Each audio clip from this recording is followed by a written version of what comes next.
It feels like we find ourselves in a place we've been before, where a speaker is facing down the threat of potentially a motion to vacate or keeping the government open. If he chooses the latter, are Democrats willing to protect the speaker this time around?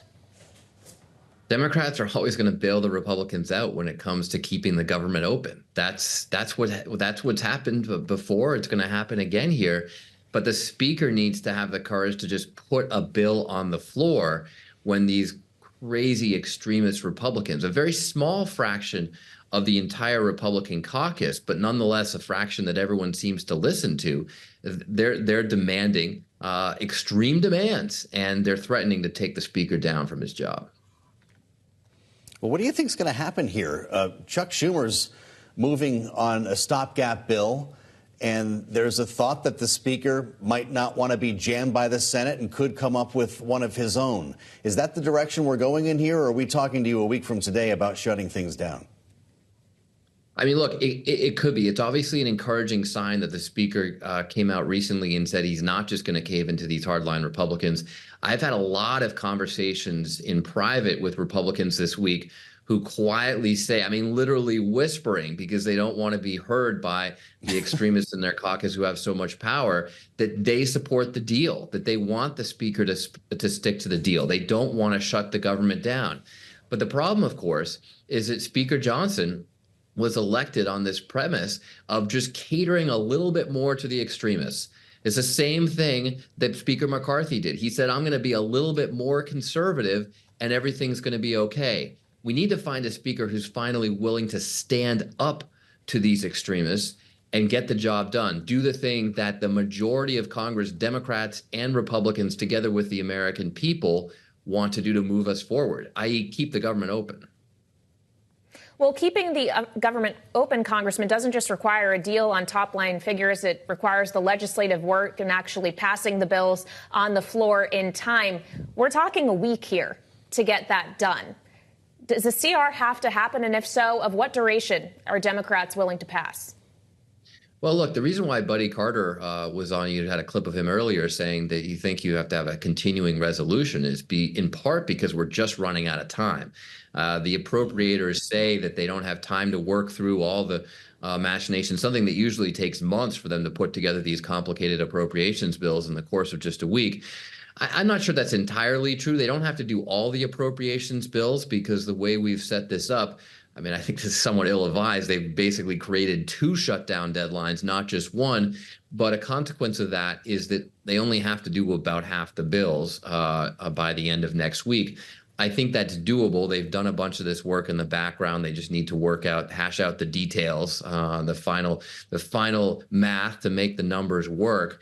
I would certainly like to see that. I don't support a continuing resolution in principle because it's bad for our national security. It's bad for modernization. I mean, you can't just keep going through life having the exact same budget that you did last year. We wouldn't do that at home, and we shouldn't do it in the United States Congress, especially with how quickly the world is changing. But we might have to have a temporary patch in order to get through this mess next week. Congressman, I love your view from the Armed Services Committee and your experience as a combat veteran on what happened last night, the airstrikes against Houthi rebels in Yemen. A lot of your colleagues to the left and right are upset that the president did not request authorization from Congress. Should he have come to Congress before saying yes to this mission? No, I honestly don't think he should. And I've been a huge advocate for the role of Congress in deciding whether we go to war. But what the president's doing is not starting a war. In fact, he's trying to prevent one. He's taking decisive action against these terrorists who are terrorizing international shipping, attacking defenseless cargo ships, transiting the Red Sea with things that we use every day at home, defenseless crews, innocent people. And he's saying, enough, we're not going to put up with this. We don't want these militant groups like the Houthis to spark a regional conflict. So we're going to slap it down. Just like a couple weeks ago, he did the same to terrorists in Iraq who were attacking U.S. troops. Mm-hmm. You know, you didn't see any objections from Congress then. You shouldn't see objections from Congress right now. So Congressman, even if you believe that the president had the authority to make this decision, it also is a question of the consequences of the decision when the Houthis are vowing retaliation and essentially saying the U.S. and UK and their interests are now fair game. Are American troops in the region really in less danger today than they were yesterday?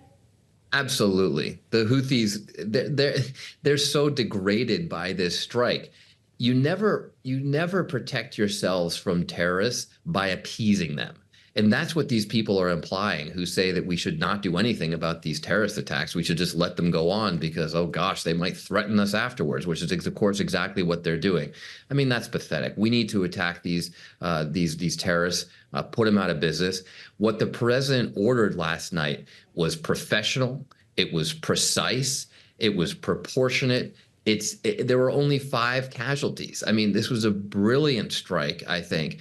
Now, understand his legal authority to do this is primarily under the War Powers Act. That prescribes that he comes to Congress afterwards, but within 48 hours to notify us of what he's done.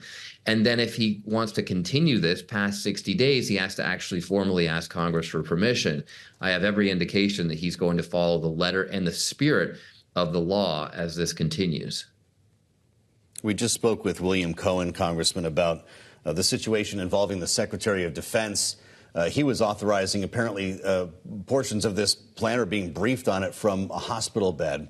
William Cohen, as you would expect, came to his defense. You have some colleagues who are asking for his resignation, but more specifically, the chair of your Armed Services Committee, Mike Rogers, has launched a formal inquiry into what happened here in terms of the breakdown in communication. What do you want to know? Look, I want to understand how this happened and how the president, the commander-in-chief, is going to ensure that it absolutely never happens again. I mean, this is just completely unacceptable, a breakdown in the military chain of command at the highest levels.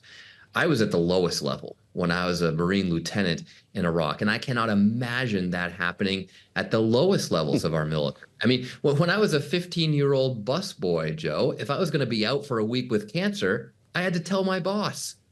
I think we all can understand that. And the commander-in-chief needs to send a decisive message that this is unacceptable, it was a massive mistake, and it will never happen again.